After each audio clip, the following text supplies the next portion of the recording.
வீரம் கதை சொல்லி போரினில் பகையுடன் கரம் கோர்த்தே உலகம் ஆண்ட ஒரு இனத்தை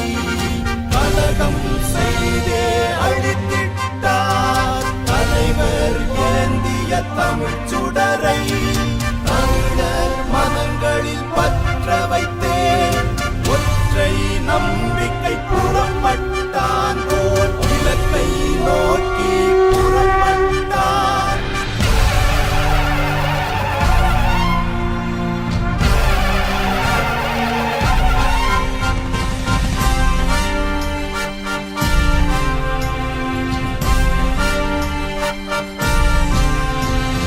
தரணி போற்ற தமிழர் சிறக்க கழனி காடு மலைகள் காக்க உயிர் தலைவரின் உரம் ஏற்றிய உரு பகைவரின் கதை மாற்றவே